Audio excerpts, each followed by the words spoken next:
Hello and welcome to the Cancer Journey podcast. I'm Alicia. And I'm Sherry Ann. So today we're going to be talking about how to stop beating yourself up and how to show some compassion for yourself, which it can be a little bit hard. We tend to be the hardest on ourselves. But before we get into that, we're going to start with our PESH check-in. And I'm going to go first today. So physically, I am a 3.75. Emotionally, I am a 4.5. Spirit is a 4.3. And hope is a 4.3. And my word is like tingling. Okay, I'll go. Physically, 4.25. Emotionally, 4.4. Spirit, 4.6. Hope, 4.4. And my word is glowing. I'm closing my eyes and I see my aura glowing. Okay, so how to stop beating yourself up? And I think that sometimes we don't even acknowledge that we're beating ourselves up. But I mean, I know personally, and also just what I've talked to a lot of people about is that we are our own harshest critics. And what we say here is we're also our own best ally. And so I feel as though pulling ourselves out of that, beating yourself up and being hard on yourself is remembering that you're your own best ally as well. Yes. And I just saw a video and the interviewer was saying, okay, so do you know who is the most dangerous person for you to meet? And I was like, huh. And immediately in my head, so I got the wrong answer, but I do think that I got the right answer. It's just they were going down a different track. Is yourself. Because we are the meanest person to ourselves. We say the worst things that anybody would not say to. I mean, somebody else would not say to us. Not our friends, not our family, not our enemies, like no one out there. And it's like, that's really sad. It's Yeah. like, oh my goodness, why do we beat ourselves up? Why do we punish ourselves? What is that about? Yeah. And like, why are we limiting ourselves, right? We are like, I think something that we undervalue is our own recognition of ourselves because so often it's easy to recognize the things that we like don't like about ourselves or the things that we feel are like problematic or mistakes we've made, and it's really easy for those to sit with us because they actually don't feel like they resonate with who we deeply are, so or who we want to be. And so it becomes something that we focus on rather than focusing on the being that you are, that is here, that is full of emotion, full of love, full of great things that you're doing. And it becomes really difficult to pull yourself away. I mean, even if we were focusing on who you are in this moment, it would be, it's, sorry, what am I trying to say? It's separate even from like what your dreaming is, right? That's like your future self. Like coming here to this present moment and being like, okay, let's take stock. What's here? What am I proud of myself in this moment and what's here for me? I feel like that's a question no one asks themselves very often. I mean, I can't even Oh, say I ask myself that. exactly. I mean, we're so conditioned to look at the problem and to find a solution. I mean, I really mean conditioned because babies are not like that. Trust me, I watch my granddaughter and there's nothing wrong with her. In her world, everything is wonderful. So there is a conditioning that happens. I'm sure it's the media, it's society, it's school. You know, what's the problem? What's the solution? As if that's the only value that we have. And so we get up in the morning, we look in the mirror, and it's like, oh no, I've got a zit on my nose. Eh, Dad, what did you do? I mean, it's can you see the swirl starting to happen? And it's like, I didn't do anything. There's a zit on my nose. Okay. The same thing with a cancer journey is that we don't feel our best. We're put in a situation where we're dealing with perhaps our body betraying us. because we want our bodies to always be working. And then all of a sudden, cancer shows up, and while we don't really know the cause, and we will probably never know specifically for all the individual cancers, we take on the responsibility and then we start blaming ourselves. So that starts happening. And then we go back into history. It's like, what did I do wrong? And how do I fix this? And we get stuck on this roller coaster of problem solving, problem solving. I don't know if it's a roller coaster, but you know what I'm talking about. It's like, Yeah. where what you just said is, what am I good at? What's good today is not necessary in the landscape. It's more of, okay, I want to feel valuable. So I address that to what I do or who I present myself to be, but not that yummy, loving soul and spirit that's inside of us that wants to do their best as best as they can all the time. Yeah.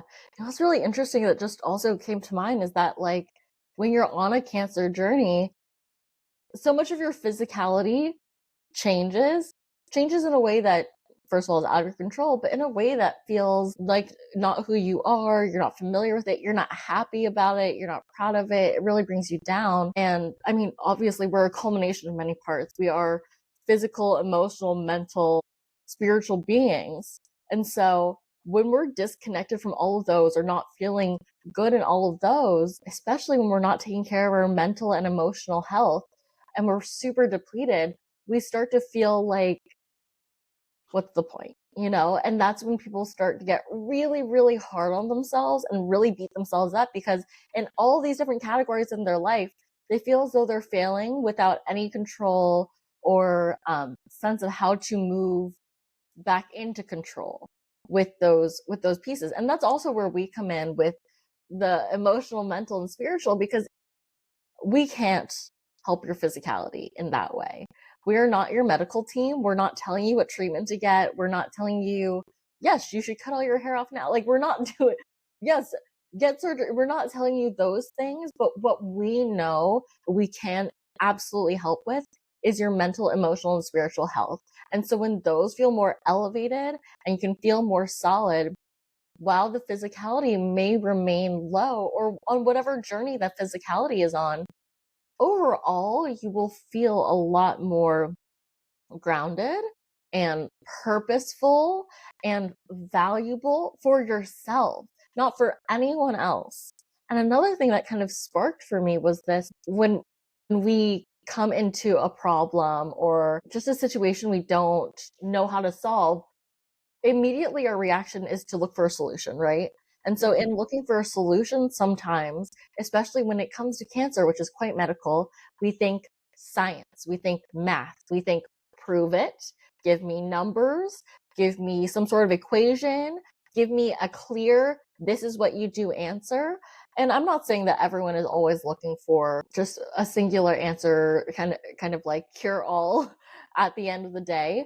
But when we're taking stock of ourselves, especially from the mentality of like, what am I doing wrong? What did I do wrong? How can I blame myself? I have no control. That scarcity makes you feel like you're at a zero and that there are no answers and that it's not even worth exploring because it's like, what's the point? Because I have to prove that this, that, and the other are valuable. To yourself, you don't have to prove anything. And you are not only the experiences that you've had in the past or things that you've done in the past. Who you are in this moment matters, period. And there is no equation, there is no scientific, mathematic formula or weight of your emotions or your state of mental health or how that fluctuates. We can try to track it, sure, but there's no definitive way to tell you you're right or you're wrong. You just are. You're being. And I think that's such an important point that we're so often when we're looking for the answer, we want one definitive answer, but sometimes it's fluid, sometimes it's moving and it's not something that we can capture. It's so elusive. And so I get why that's hard, but it's important to recognize like you are still whole in this Yes. moment. Yes. No, that's so beautiful because we do we do feel broken. At least I did when I was diagnosed. It's like, oh my goodness, what didn't work? What keep going back to what did I do wrong? Because we're talking about stop beating yourself up. And it's such an automatic reflex to want to solve. Let's solve the problem. It doesn't feel good. You're in constricting emotions. You're in fear. You're in pessimism. You're in, just that. If you know our map of emotions, and it's in our book that we have on Amazon, they feel constricting. And so we classify it as negative or bad because it feels tight when you're in those emotions. And that has your attention, but we don't want to feel tight. So it's like, what's the solution? How do I get out of here? And I just remember when I was first diagnosed, all I wanted was, can you get this out? Can you get this out of my body? Like, get it out because I want to fix. I don't want to have to deal with this. And when you talk about the mental, the mindset, and the emotional, it's like, I have no idea how to fix those. I have no idea how to make those better. So now I'm going to the doing. It's like, what can I do with my body? Do I eat something differently? Do I exercise? Do I move my body? What treatment do I take? What am I supposed to do? While at the same time, doing doesn't solve everything. Because, like you said, we are whole. We're not broken. We just need to look at the other parts of us because they are the additional resources that we need to kind of lift ourselves up.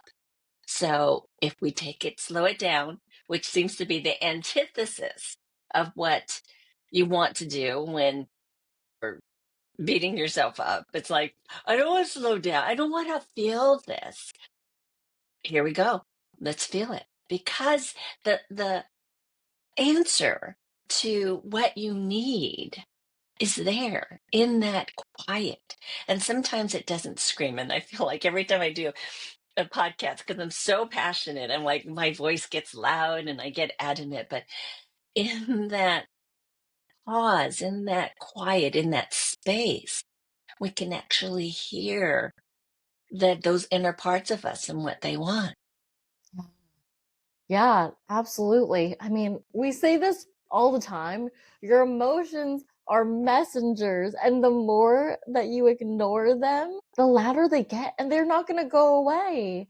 They're they're still going to be buzzing inside of you, and you need to express them. Whether you speak them or go through some other modality, that's what you can do, actually. It's not like there's no quick fix, but there are steps that you can take. It's always the slowest processes that are hardest for people to commit to. And I'm not saying that you need to commit to expressing your emotions the same way every single time. You're going to find different ways to do it. And there are different ways. It is quite a bit of an exploration to figure out what works best for you. Talking to a cancer journey coach is like our number one go-to because you can also figure out what more you can do outside of it while expressing in words to someone who just wants to hear you, who just wants you to let it out. Like if you need to scream to them, you can scream to them. I don't know why that's my go-to, but that's my go-to. But working with them too, they can help you figure out,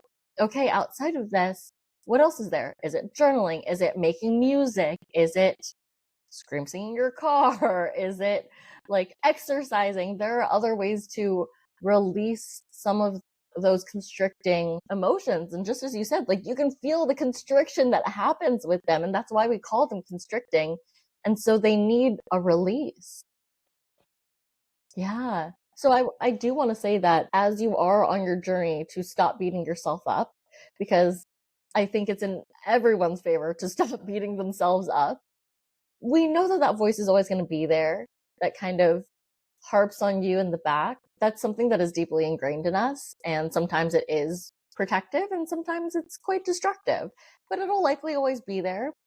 The first thing that we can do is forgive yourself, acknowledge it Mm. and forgive yourself. Just pause, especially when those voices are really loud. You can totally hear them, but hear them actively and be like, well, my brain just thought that I'm stupid. I'm not. It's okay. I'm not stupid. It's okay. and just apologize to yourself, the self that's being told that they're stupid or whatever mean thing that's coming out. Be like, we're not we're not trying to hurt you, and we're here for you. Right. Like, have that moment of acknowledgement. And it's hard. It's really hard. We have a tool within our own curriculum too for this kind of process that really it feels silly at first. It's not that it feels like particularly bad. It's just a little uncomfortable, especially if you've never done it before. Like anything you've never done before, it's going to be a little clunky maybe, but when you continue to do it, whenever it comes up, whenever you remember to, even if the voice in your head that's mean isn't super loud and you just give yourself a moment to be like, have I forgiven myself today for any of that meanness? Honestly, a great pre going to bed ritual is to just take a moment, be like, and for anything I was hard on for myself today, I forgive myself. I forgive myself for feeling that way because I just want the best for me. Truly. For me, that's the first step. Well, I mean, forgiveness is kind of a loaded word, and so for some people, it's like I didn't do anything wrong. But then, if we're when we're talking about beating ourselves up and talking to ourselves and being mean to ourselves, and again, let's say it one more time, we say the meanest things to ourselves, and it doesn't mean that we really mean them, but it's like I have to blame somebody, so I'm going to blame me. I mean, you said stupid. What came up for me is like, I'm just so lazy. And it's like all of a sudden, we're taking words have meaning and impact. I'm taking on this persona, and it's like, no, no, no, no. I forgive myself for saying that to myself. I am a wonderful, loving, giving, or caring person, whatever noun you want to give yourself and really mean it instead of, oh, you're bad and wrong and you should be punished. We all make mistakes. We all feel bad. We don't ever do anything with a truly malicious intent, especially to ourselves. We might have felt like, I'm sorry that I hurt that person's feelings. Well, you can say, I forgive myself for in that moment doing that so that I'm not going, punching myself in my own face. It's like, so let me apologize, like you said. Let me correct myself. And then, you know what? Let me love myself because I'm human and I do make mistakes and I can make mistakes and I will continue to make mistakes and learn from my mistakes. So there's really kind of a learning here if you're willing to look at it instead of I'm going to put myself in the corner and I'll have to sit there, like punishment that we put kids in timeout. I'm going to put myself in a timeout. It's like I like the timeout if it's purposeful. Like, am I going to journal? Am I going to give myself a break? Yeah. Yeah. Oh, I love that you said that forgiving yourself can be really hard. It is really hard. And there can be that denial of like, I didn't do anything wrong or anything like that. But it's hard to change your inner dialogue. It's hard to change your perspective, especially it's not bling and all of a sudden it's fixed, right? And oftentimes that instant gratification is really what we're looking for in that moment. But when this becomes a tool that you can use and have in your back pocket to forgive yourself when you're feeling really low, when you're really shaming and blaming yourself, if you can pull back and be like, wait, deep breath, I can forgive myself for that because I did not mean to do any harm. I did not mean to impact the situation the way that I did. And you have the choice to, if there is something to do to clean up any situation, you can. But when you're forgiving yourself first, you have to forgive yourself first before you can go out there and impose because we need to we need to take care of ourselves first. No one else is going to take care of you like you will. We've said it so many times, and I will continue to say it, that no one knows what you need like you do. Like, no one. No one's going to stand up for you like you can in the way that you want to. No one can do any of that for you. They can help. Absolutely. There are people, everyone, really, because the thing that I hear most, and maybe this is just our community, but is that the helping other people is some of the most impactful, not just work, but it's the most impactful thing you can do to one another, right? It's like we really want to help people. We want to help people. You have to start by helping yourself. And not that's not in a selfish way of like helping yourself to more food before everyone else has eaten kind of thing. It's more like help yourself realize what resources you have, who you are as a person, what's important to you, to then bring that to everyone else. Because when we do things from a place of compassion from ourselves and knowing ourselves, we're doing them, yes, for us and for other people. And so then it really works, because when we're doing something that is not in line with who we are, what we want to do, or what resonates with us, but we're doing it specifically for someone else, we leave ourselves out of the equation. And sometimes it's not what they're looking for either. And so then it doesn't help anyone. So to show yourself compassion first is really an act of kindness to the community and the people around you as well. I love that you said compassion.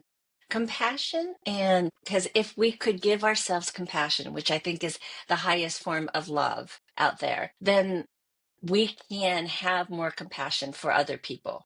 And then, so what happens when compassion is present? Judgment disappears. One of my favorite things that we do at the Cancer Journey Institute is we help individuals remember who they really are at their core. And if you really remembered how truly magnificent you are at your core, hold on, then you can transcend these moments where it's like, I made a mistake, or I had this impact, or I feel really tired, and so I didn't have the wherewithal to be kind, and I lashed out at my doctor because he said something that scared me. That when we have this, the solidness of who we are, people can't blow us over.